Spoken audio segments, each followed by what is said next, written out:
Gara sagalee Waaqayyootti dhannaa gooftaani torban sadii dura waa'ee nama Waaqayyoon amanatee Waaqayyoon nama amanateedhaa fi nama of amanatee jiraatu kan jedhu barumsa tokko jalqabnee turre gidduutti dhaabnee isaan itti fufa. Nama Waaqayyoon amanatuu fi nama of amanatee jiraatu gidduu wanta jiru maal akka ta'e sagalee Waaqayyoo dhaabbannee dubbanneerra jechuudha. Keessumaatii raajii Ermiyaas boqonnaa 17 lakkoofsa 5-8 jiru waa'ee namicha isaa of amanatee jiraatu namni foonsa amanatu maal akka fakkaatu dubbadheera jechuudhaan.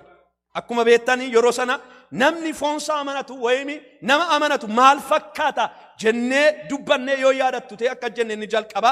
Namni of amanatu namni foonsa amanatu beekumsa isaa amanatu akka dubbii sagalee Waaqayyootti namni akkasii maa inni maaliidha sagalee Waaqayyoo abaaramaadha jedha. Abaaramaadha. Wangeela kana kan jedhu raajii Ermiyaas boqonnaa 17 lakkoofsa 5 kaasanii dharan namni foonsa amanatu inni jalqaba abaaramaadha.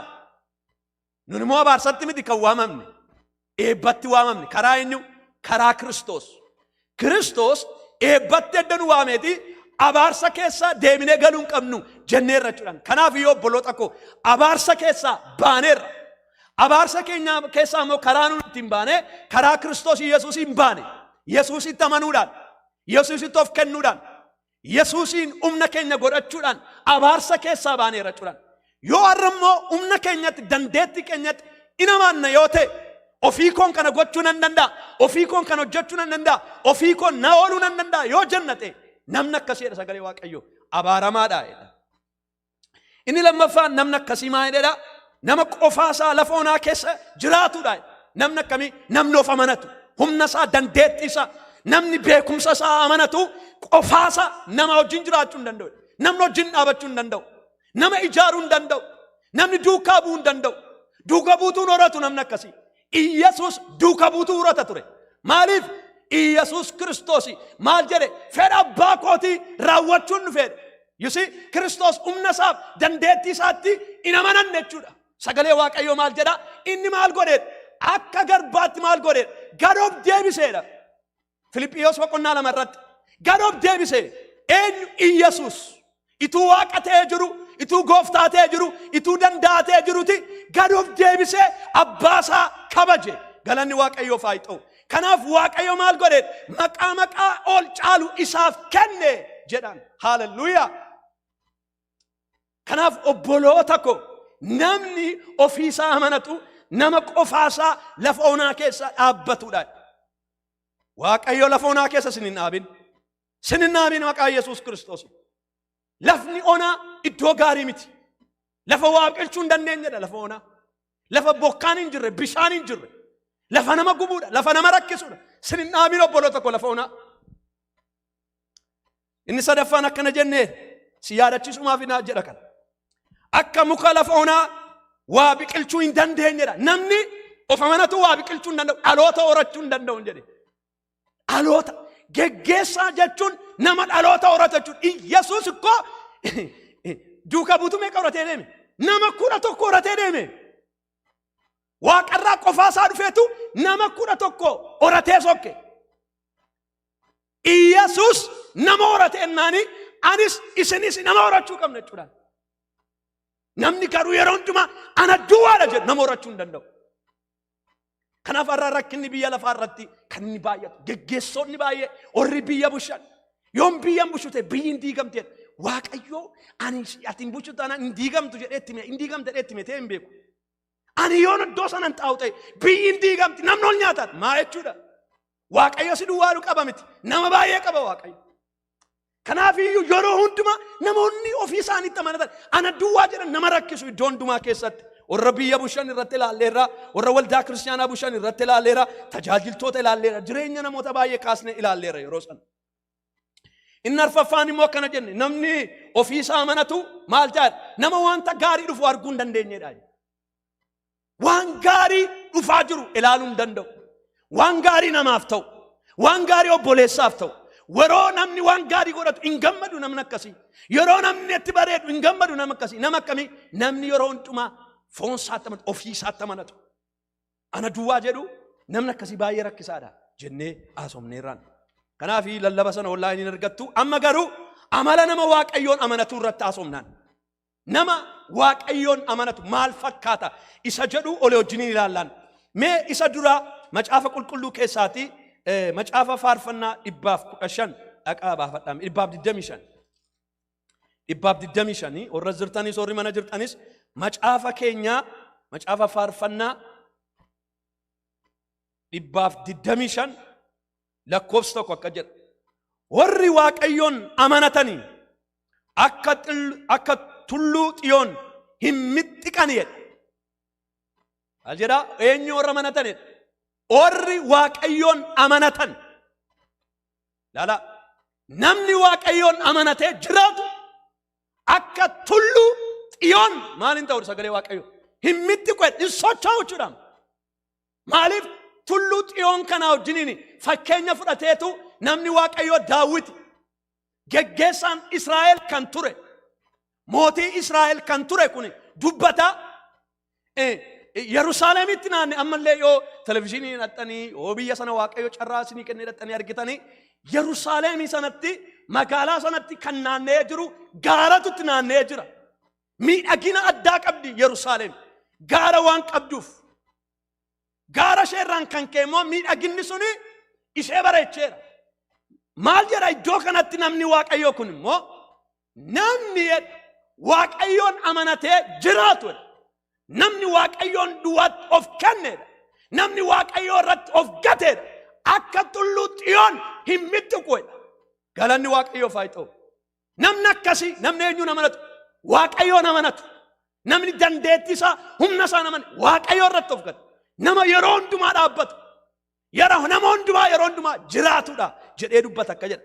Nama hin mixxinneedhaan isa bara baraan dhaabbatuuti jedha. Waaw! Namni Waaqayyoon amanatu bara baraan jiraata, bara baraan dhaabata. Bara baraan hin badu namni Waaqayyoon amanatu. Manni isaan badu, jireenyi isaan badu, ijoolleen isaan badan. Kanaaf yaa saba Waaqayyoo Waaqayyoon amanachuun ulfina guddaa qaba. Akka jedha lakkoofsa 2. Akka tulluu Yerusaalem naannee jiru akkasuma immoo Waaqayyo ammaa jalqabee amma bara baraatti karaa hundumaa naannoo saba isaatii maal ta'a? Isaanii naannee jiraata. Galanni Waaqayyoof haa ta'u. Waaqayyo warra isa amanatanii jiraatanitti naannee jira. Mul'achuu sitti mul'achuu dhiisuu hin danda'a. Guyyaa guyyaan ituu Waaqayyo sitti naannee sin eegute karaa kanatti kan si hammisuu barbaadan baay'eetu jiru. Bariyaa saba Waaqayyo. Humna keenya irra geesse miti. Boleessi koo bishooroo dubbata. Humna keenyaan ji'a 11 dabarree as geenye miti. Dandeettii keenyaan maaskii kaannee kanaaf maaskiin oollee jettanii kan yaadda sinitti hima. Maaskii miti Iyyesuustu si eege. Iyyesuustu mana kee eege. Du'i dhibamee miti. Rakkinni dhibamee miti. Gidiraan dhibamee miti. Ilma Waaqayyoo si wajjiniin ture. Yeroo diinni mana keetti diinni du'a darbate Waaqayyoo si oolche. Baay'ee keenya dhukkubfannee kan nu kaase Waaqayyoodha. Kan konnee nu kaase Waaqayyoodha. Kanaaf amanannaa keenya Waaqayyoon godhachuu qabna saba Waaqayyoo har'as. Biyyi lafaa waan baay'ee amanachuu danda'a. Argineerra. Warri biyya lafaa Ameerikaan biyyi guddaan kun biyya lafaa bittu kun ikoonomiidhaan miliitariidhaan waan barbaadan yoo deemtan namni akka Ameerikaa biyyi guddaan hin jiru. Biyyi guddaan kun garuu iddoo tokko keessee humna dhabde. Humna dhabde obboloo tokko. Vaayirasiin xinnoo tokko humna ishee dhawwate. Beektoota ishee naasise. Guguddoota ishee naasise. Geggeessota ishee naasise. Haaleluyyaa. Xinnaamma guddaatti waan godhan wallaalan. Nama du'a kan hundumaa oolchuu hin dandeenye. Maaliif humni namaa maayin lamiitiidhaan humni namaa. Amma gochuu danda'u lamiitiidhaan humni koof humni keessan. Namni Waaqayyoon amanatu garuu bara baraan Waaqayyo mana isaatti naannee eega. Haaleluyyaa. Waaqayyoon amanadhaa jiraadhaa maaloo. Jireenya jiraattan keetti Waaqayyoon amanadhaa. Yeroo oftanii baatan Waaqayyoon amanadhaa baa mana keessanii. Ijoollee keessaniif Waaqayyoon amanadhaa. Kiisii keessan hin amanatinaa.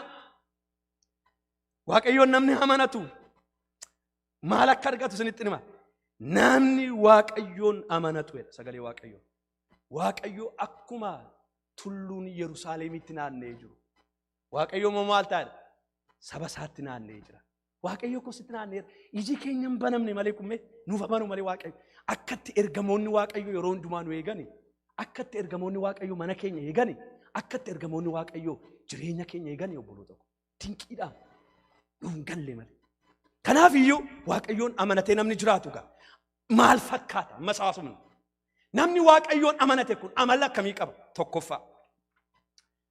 Akka jedha. Asirratti isin argitu. Namni Waaqayyoon amanatee jiraatu maal qaba? Naa wajjin jedhamee warra jiru. Gammachuu qaba warri mana jirtanis. Namni Waaqayyoon amanatee jiraatu, namni Waaqayyoo irratti maxxanee jiraatu, namni Waaqayyootti of kennee jiraatu maal qaba? Gammachuu qaba. Birriin gammachuu namaaf laatu. Digiriin dooktarummaan mana gaarii bitachuun gammachuu namaaf laatu. Ijoollee godhachuun gammachuu namaaf laatu. Heedikii namatti fida malee arginee irrasaas. Harrii namatti baasa malee. Mataa namarraa fita saagirraa immoo mataa fixeera waan ta'eef. Sagaaritti immoo harrii baaseera waan ta'eef. Kanaaf iyyuu gammachuu namaaf laatu. Eebba garuu nama qaba malee. Gaa'ela keessatti ijoollee godhachuun eebba tokko namatti tola. Isuma ta'u malee namatti tola. Harrii namatti baastu malee rifeensa namarraa fixu malee namatti tola. Obboloota koo gammachuu isa naasaa jiru isa alaati dhufu miti. Ijoollee godhachuun alaati arginee waan gammannu. Sorry barkii koo. Ila ijoollee godhachuun ila ijoollee yeroo godhannu arginee gammanna. Waan naasaa jiru garuu gammachuu isa keessaa alatti dhufuudha. Hallelujah. Oh hallelujah. Waaqayyo gooftaan gammachuu isa keessaa alatti dhangala'uun sina guutu. Maami hin jedhaa boorra jirtan. Waaqayyo kanaan sina guutu saba Waaqayyo. Gammachuu isa keessaa joyful jedhamuudha jechuudha. Isa waarratti nu ndoom yeroo mana bitannu gammannu miti. Yeroo makiinaa bitannu gammannu miti. Yeroo ijoollee godhannu gammannu miti. Maaliif deeminee gaddina? Mitiire nama gaddisee tokko tokko ijoollee yeroo ishee nama aarsitu ni aara namni. Gammachuun aasaa jiru garuu gammachuu isa Waaqayyootti amanuurraa dhufu. Isa Waaqayyo karaa ilma isaa Yesuus Kiristoos nuu kenne keessa keenya keessa isa dhangala'u maaliin? Hafuura qulqulluudhaan isa dhangaleedha jechuudha. Kanaaf iyyuu macaafa qulqulluu keessaa akkeedha. Wangeela Yohaannis boqonnaa 14 mee baafan dandumti keenya. Wangeela Yohaannis boqonnaa 14. Yohaannis 14.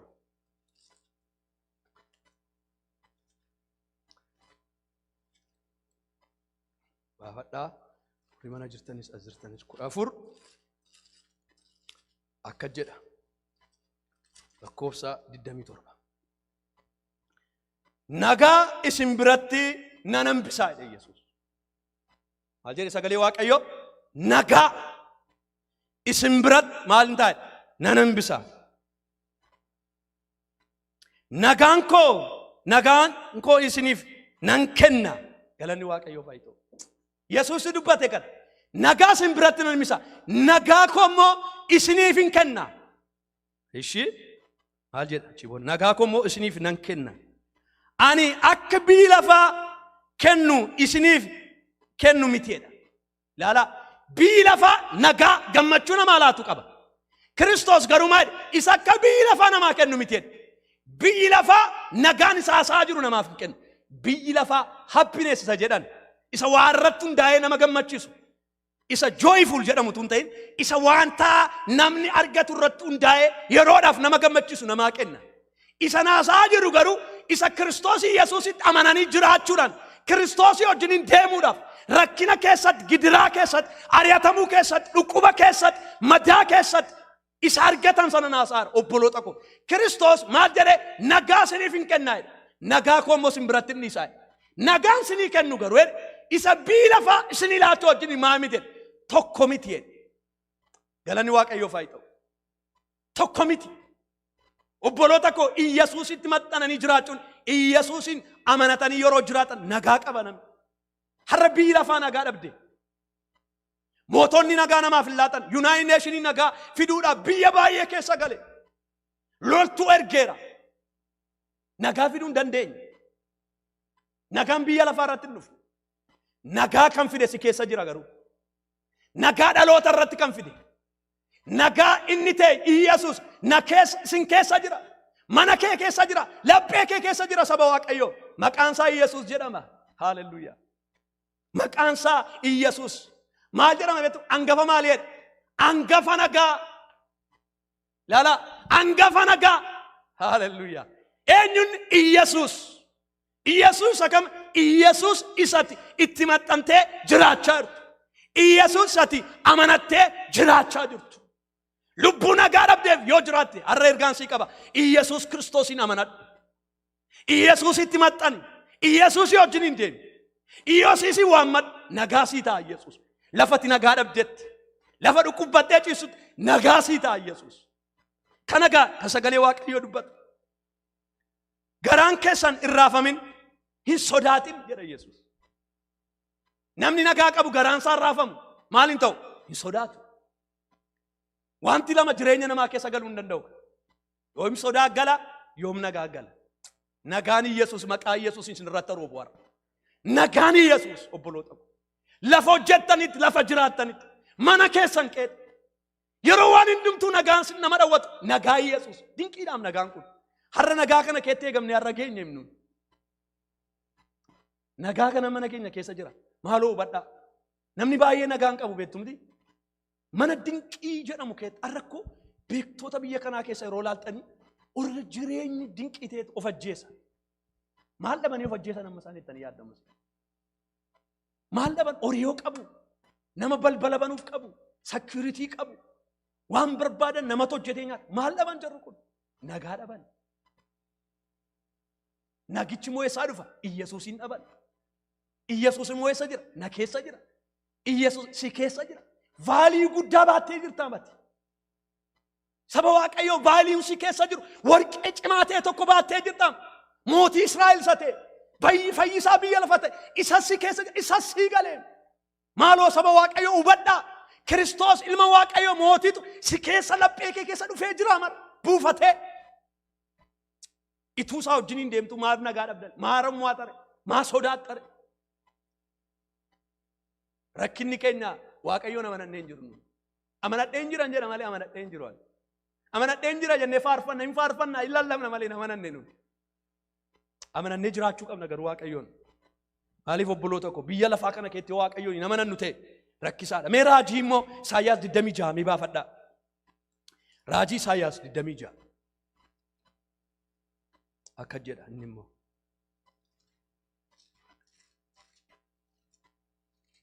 Diddamija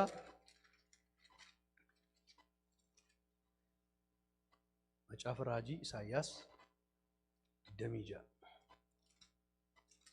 lakkoofsa 3 kaasee nan dubbisa akka jedha.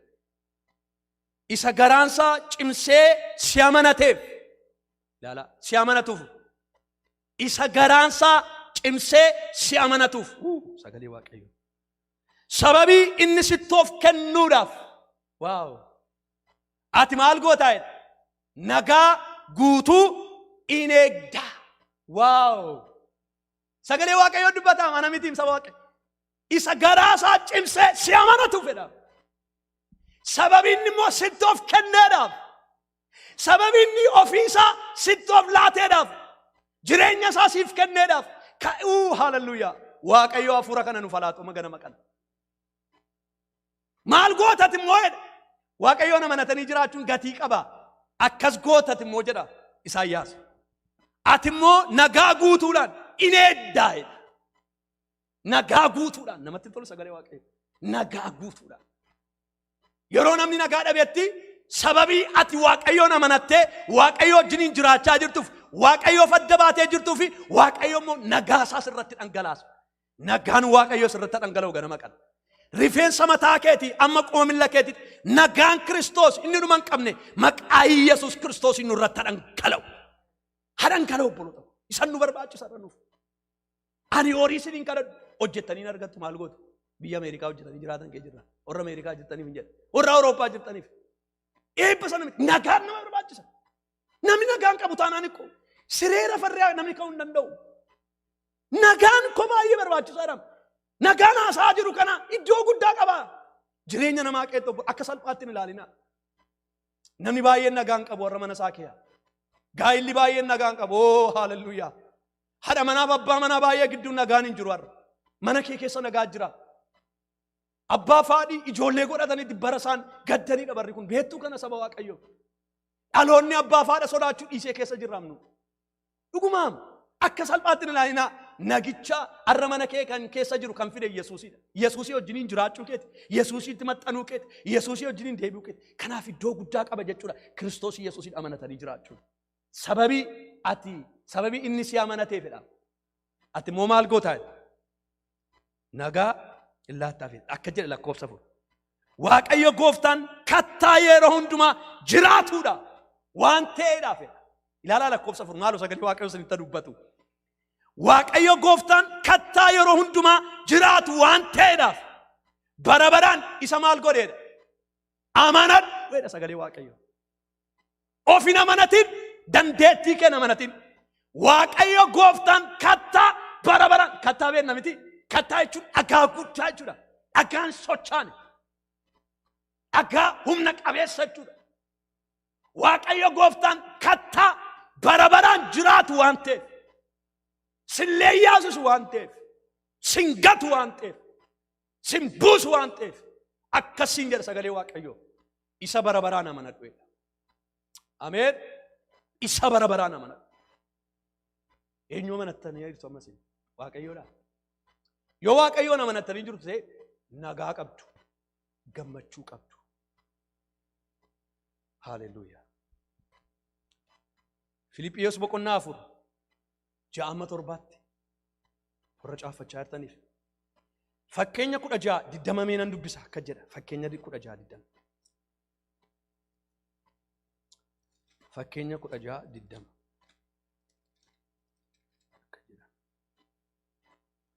Maal jedha? Fakkeenya 20 akka jedha. Nama barsiisa yaadatti qabatuuf wanti inni godhu olitti hin qixxaataaf. Namni Waaqayyoon amanatu maal haa ta'u maal jedhu gammadu jedha sagalee Waaqayyo. Waaw. Namni Waaqayyoon amanatu maal haa gammadu jedha. Gammachuun eessaa dhufa jechuudha? Waaqayyoon amanachuu kee dhufa. Yeroo Waaqayyoon amanannu maal qabaanna?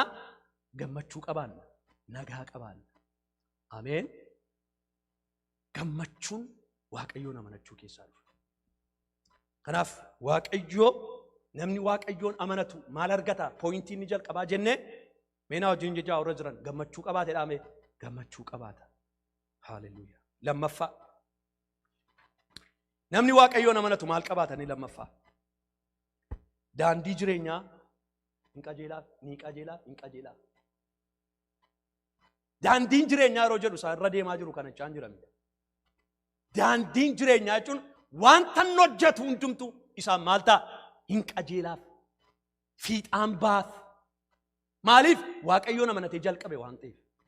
Yeroo biizinesii jalqabdan, yeroo waa gochuuf yaaddan, Waaqayyoon amanattanii, Waaqayyoon dura buutanii yoo kaatanii, Waaqayyo maal sinii godha? Ol sinii qixxeessa jechuudha. Namni Waaqayyo maa jedhe beektu Nehemiyaan? Waaqayyo nu gargaara, nuun immoo maal taana?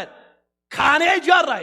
You see, Waaqayyoon of dura buustee yeroo waa jalqabdu, Waaqayyoon amanattee yeroo waa keessa dhaqxee galtu, Waaqayyo maal sii godha jechuudha. Waan ati jalqabde sana hundumaa ol sii qixxeessa. Ol qixxummaan Waaqayyoon amanachuu keessa dhufa obboloota ko. Jireenya ol qixxummaa jiraachuun barbaadda taanaan, daandiin jireenya kee akkasiif ol qixxaatu in barbaadda taanaan Waaqayyoon amanachuu siif ta'a jechuudha. Mee fakkeenya boqonnaa 3 moo ilaallame macaafni qulqulluu maal jedha kanarratti? Macaafa fakkeenyaa boqonnaa 3 lakkoofsa 5 kaasee akka jedha. Garaa kee guutuudhaan maal ta'e? Waaqayyoon amanadhu. Hubannaa ofii keetti in hirkatin. Garaa kee guutuudhaan Waaqayyoon maal ta'e? Amanadhu. Garaa kee guutuu jechuun guutummaa nanna keetiin jechuudha. Waaqayyoon amanadhu. Itti of kenni jechuudha. Keessa lixi jechuudha. Sagalee Waaqayyoo kanatti. Garaa kee guutuudhaan Waaqayyoon amanadhu. Hubannaa ofii keetti in hirkatin. Karaa kee hundumaatti maal ta'e? Isa yaadadhu. Waaw. Isa yaadadhu. Innis daandii keessiif maal ta'a? In qajeelchaadha. Agartaniitu waan sagalee Waaqayyoo dubbata. Daandiin jireenyaa kan namaaf qajeelu Waaqayyoon amanachuu keessa. Waaqayyoo yaadachuu keessa. Waaqayyoo wajjin jiraachuu keessa. Namni baay'een daandii jireenyaa qajeelfachuu fedhe, daandii jireenyaa jireenya qajeelfachuu fedhe waan baay'ee oliin dhaa. Biizinesii sobaa, obboleessa ajjeesee, obboleettii ajjeesee, lafa namaa fudhata. Waan baay'ee godhe sitti nima Waaqayyoon amanattee, Waaqayyoo wajjin jiraattee, waan ati jalqabdu hundumtuu maal siitaa fiixaan sii ba'a. Wangeela jedha ana miti. Waaqayyoon amanattee waan ati gootu. Waaqayyoon amanattee waan ati hojjettu hundumtuu siif ol hin qixxaata jedha sagalee Waaqayyoo. Waaqayyoon amanadhu jiraadhu obboleettii ko, obboleessa ko. Waaqayyoon amanadhu jiraadhu. Akka jedha. Karaan kee hundumtuu karaa kee hundumaatti isa yaadadhu. Waaqayyoo yaadadhu. Namni Waaqayyoo yaadachuu dhiiseera bara kana kee. Waaqayyoo isa kaleessa engadda karaa baay'ee si wajjin deeme as si ga'e hin irraanfatin adaraa. Har'a geessee dandeettii keetti namanatin. Inni kaleessi gargaara, har'as si gargaara, boris si gargaara. Singatu Waaqayyo. Nama miti ka Waaqayyo. Obboleessa obboleettii miti Waaqayyo. Fira miti Waaqayyo. Namni foonii nama irraanfachuu danda'a. Waaqayyo nama hin irraanfatu. Ati Waaqayyo duwwaa wajjin deemi. Karaa kee, deemsa kee, dubbannaa kee Waaqayyo nama nadhu jira. Singatu Waaqayyo. Wangeelli akka jedha. Faarfannaa 37 mee baafadhaame. Faarfannaa 37 immoo. Macaafni qulqulluun isa dubbatu 37. Lakkoofsa 3 kaasee nan dubbisa akka jedha. Waaqayyoon amanadhu. Wanta gaarii ta'es maal ta'e hojjedhu. Waaw. Waaqayyoon amanadhu. Wanta gaarii ta'e maal ta'e hojjedhu. Waan hamaa ta'e hin hojjetin. Wanta jalina qabu hin hojjetin. Wanta xuraa'amaa ta'e hin hojjetin. Waaqayyoon amanadhu. Wanta gaarii ta'e hojjedhu. Biyya keessa nagaa hin teessa. Nagaadhaan taa'i. Amanamummaadhaanis si eega. Ilaaka jedha. Waaqayyootti gammachuu qabaadhu. Inni immoo kadhata garaa kee siif maal ta'a? Hin kennaa. You see, Waaqayyoon yeroo amanattu, Waaqayyoo wajjin yeroo jiraattu, Waaqayyo waan ati dubbattu, waan ati kadhatte, Waaqarraa si dhaga'a. Waaqayyo kadhannaan nama hundumaan dhaga'u. Iyyiteef, tsoomteef si dhaga'u. Amantee kadhatteef garuu si dhaga'a. Iyyasuus Kiristoos maqaa Iyyasuusin ka'i nama jedhee tokko argitanitu macaafa qulqulluurraa hin jiru. Maal jedhe yeroo hundumaa? Maal keedha? Amantiin keedha. Amanuun kee maal ta'eera? Si fayyiseera. Mee laalaqaa ilaalaa macaafa qulqulluurraa. Amantiin kee si fayyiseera yeroo hundumaa Yesuus. Waaqayyoon yeroo amanattee jiraattu hin kadhatta, Waaqayyo si godha. Ituun kadhatin dura Waaqayyoon amanaa obboloota ko maaloo. Waaqayyoon kadhannaa keenya dura Waaqayyoon amannee kadhachuudha. Yeroo sana waa ta'a. Yeroo sana jireenyi keenya, karaan keenya yaadanuu yaadne hundumtu maal ta'a? Ol nu quxxaata. Inni immoo kadhata garaa kee siif hin kenna. Ilaa akka jedha lakkoofsa 5. Karaa kee Waaqayyootti kennadhu, isa amanadhu. Inni siif maal ta'a? Siif hin raawwataa. Raawwummaan jireenyaa maal keessa jira? Waaqayyoon amanachuu keessa jira. Waaqayyootti of kennuu keessa jira. Na dhaggeeffadha maaloo. Jireenyi siif raawwata. Namni hundumtuu jireenya akka isaaf raawwatu barbaada. Namni biyya lafaa irratti namni akka jireenyi isaaf hin raawwanne. Kanaaf halkaniif guyyaa namni fiiga. Namni hojjeta. Garuu akka sagalee Waaqayyootti kiristiyaanaaf amanaa tokkoo fi jireenyi raawwateef kan jedhamu isa biyya lafaa kana irratti mul'atu caalaa isanni Waaqayyoo wajjin jiraatee bara Iyyasuus Kiristoos bara Waaqayyoo dhufu dhumarratti gatiin argatudha. Successful kan inni jedhu jiru. Jireenya arra Waaqayyoo wajjin jiraannu tokko kanaaf gatii qaba obboloota ko. Waaqayyoo wajjin jiraachuun Waaqayyoon of dura buusanii amanatanii jiraachuun gatii qaba. Macaafa qulqulluu keessaatii torban kana yeroo ilaalu waa'ee Enook baay'ee na dhiba ture. Enookidha. Maal sagalee Waaqayyo. Karaa isaa eenyu wajjin godhe? Waaqayyo wajjin godhe. Kanaan maal hin taa'e? Hin argamne. Waaqayyo wajjin karaa kee jireenya kee gooteennaan diinni sin argatu. Wanti amaan sin argatu. Wanti amaan sitti darbatamuu danda'a. Jireenya kee kan jeequ, jireenya kee kan balleessu. Sitti darbatamuu danda'a. Ati garuu Waaqayyoon amanatteenaan Waaqayyo gaachana sii ta'a. Abrahaamii Waaqayyo maal jedhe? Ani maal kee ta'e? Ani gaachana kee ta'e. Waaqayyo warra isa amanatanii maal ta'aa fi gaachana ta'aaf hirraa dhoowwachuudhaan. Defense force yeroo jedhan special force yeroo jedhaman see tokko tokko wattaadara special force warri kun cimoodha jechuun maani beektu warra kana cabsanii galuu hin danda'an jechuudha wanta gabraati. Amma biyyi wattaadara tokko tokko mee special training godhee bakka lola danda'u ምናምን jedhe sitti immoo Waaqayyoon Oromonattu special force si eegasi. Special force Waaqayyoo sitti naannaa warra Waaqayyoo namatan hinduma keenyaaf jechuudha. Anaaf duwwaa laatamee miti dareef duwwaa laatamee miti hinduma keenyaaf laatamee jira. Garuu Waaqayyoon amanachuu keessa jira kun. Waaqayyo wajjin jiraachuu keessa jira. Warra Waaqayyoon maal taanedha? Amanatani ergamoonni Waaqayyo maal taane? Isaanitti naannee jiru. Ergamoonni Waaqayyo amma anatti naanna'anii jiru. Isinitti naanna'anii jiru. Warra Waaqayyoon amanatanii jiraatanii. Kanaaf iyyuu Waaqayyootti amanadhaa jiraadhaan. Lakkoofsa 5 kenna. Karaa kee Waaqayyootti kenni inni siif raawwata. Akka jedha jechuudha lakkoofsa 6. Inni qajeelummaa kee akka ifaatti. Yerootti Waaqayyootti of kennite Waaqayyootti maxxantee jiraattu Waaqayyo koo akka ifaa si godha. Ifa sina godhu Waaqayyo. Sinaa mul'isu Waaqayyo. Jireenya mul'atu siniif kennu Waaqayyo. Dhuguma sin jedha. Kanan sin yaawwa dhugaa. Bakka namoonni jireenya keessan argan maayina akkamitti eebbifamen maal akkamitti guddatan Waaqayyoon amanate. Waaqayyootti of kennu. Maal abaluuf akkamitti ta'e kun namtu Waaqayyo jedhe. Hanga biraan qabu. Amerikaa keetti maa successfully ta'e Waaqayyootti of kennu. Biyya jiraatu keetti maa successful ta'e Waaqayyootti of kennu. Eessa jiraatu Waaqayyootti of kennitee na successfully taate. Ana jedhamti kun. Inni qajeelummaa kee akka ifaatti. Dhugaa kees akka aduu saafaatti. Bakkeetti maal ta'a? Hin baasa. Warri Waaqayyoon amanatanii akkas ilaa. Akka jedha namni keenya Oromoon dhugaan yoo qallattee maal hin taatu? Nama akkasuma maadhaan kun. Dhugaan immoo eenyudha? Yesuusidha. Aan jireenyas karaadhas dhugaadhas. Yesuus akka jedhe Waaqayyoon yeroo amanattu dhugaan si keessa jira jechuudha. Dhugaan kee yoo dhokateera jettee Waaqayyo dhugaa kee ifatti baasa. Ameen. Dhugaa saba keenya Waaqayyo ifatti baasu. Dhugaarra dhokatee jiru kan. Hallelujah. Nama baay'ee jira. Dhugaan dhokatee jira. Dhugaan obboloota gatii nama kaffalchiisa. Dhugaa dheefi Yesuus gatii kaffalee. Amma fannoo irratti dhugaaf jedhanii zayitii keessa bu'an. Dhugaaf jedhanii mataan isaanii irraa citeera. Dhugaan gatii nama kaffalchiisa. Waa garuu baraa dhugaan Waaqayyootti amanuu keessa jira. Akka jedha Faarsaa 32. Faarsaa 32 lakkoofsa 8.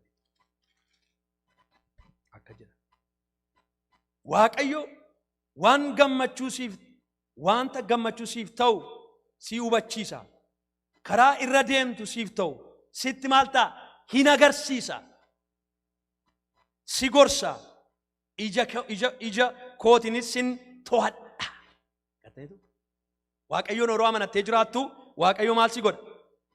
Karaa irra deemuu siif ta'u sitti agarsiisa Waaqayyo. Daandii jireenyaa biizinasiitii jalqabuu siif ta'u waan ati gochuu siif ta'u waan ati hojjechuun siif ta'u Waaqayyo sitti agarsiisa. Ameen jedhaaga. Waaqayyoon amanachuu keessa jira kun hundumtuu. Waaqayyoon namni amanatu sagalee Waaqayyo inni jalqaba maal argatan? Gammachuu qabaa. Inni lammaffaa namni Waaqayyoon amanatu maal qabaatan? Daandiin jireenyaa maal taaf? Hin qajeelaaf. Wanta inni hojjetu hin qajeelaaf. Wanta inni raawwatu hin qajeelaaf. Hallelujah. Kana dubbadheen tiksi kana duwwaa dubbadheen arraaf kana irratti dhaaba. Raajii Ermiyaas boqonnaa 29. Iddoon dubbii keenya beenu. Abbannee ishee kana dubbifannee finnoo achumaan. Waaqayyo isin haa eebbisu ulfaadhaa irras jirtan dhaabadhaati. Ulfaadhaa. Kana irratti finnaa kana dubbifannee. 29 baafadhaa. Ermiyaas 29. Lakkoofsa 11 akka jedhan. Yaada ani isiniif yaadu ana duwwaatu beeka. Innis yaada nagaa fi yaada wanta isa gara fuula duraatti eeggattan isiniif raawwachuutiif malee yaada isin balleessu miti. Hallelujah. Waaqayyo yaada akkasii qabasiif. Yerootti isa amanattee jiraattu karaa keerra Waaqayyo yaada gaarii kaa'ee jira. Yaada amaasii hin qabu. Hin dhagahin wanti seexanni jedhu. Waaqayyo ijoollee isaaf yeroo hundumaa yaada gaarii qaba obboloota. Waaqayyo yeroo hundumaa ijoollee isaaf karaa isaanii qajeelchaaf. Jireenya kee qajeelcha, gaa'ila kee qajeelcha, deemsa kee qajeelcha, tajaajila kee qajeelcha, waan ati hojjettu hundumaa sii qajeelcha. Isa tokko mee jireenyuma keessanitti mee ilaalaa. Waan baay'ee jalqabdanii keessa galtaniif ituma beekin waan tokko isin qajeeleef argitanii beektanii dandeettii keessan miti. Afaan dandeenye waan baay'ee barannee miti. Waaqayyoodha bakka. Waaqayyooma bakka. Waaqayyo maal? Waaqayyo wajjin yeroo amanattu akkas ta'a. Ituma beekin guddatta. Ituma beekin jireenya lalisaa jiraachuu dandeessa. Afurri kun nuuf haa laatamu. Afurri Waaqayyoon amanatu ganama kana nuuf haa laatamu.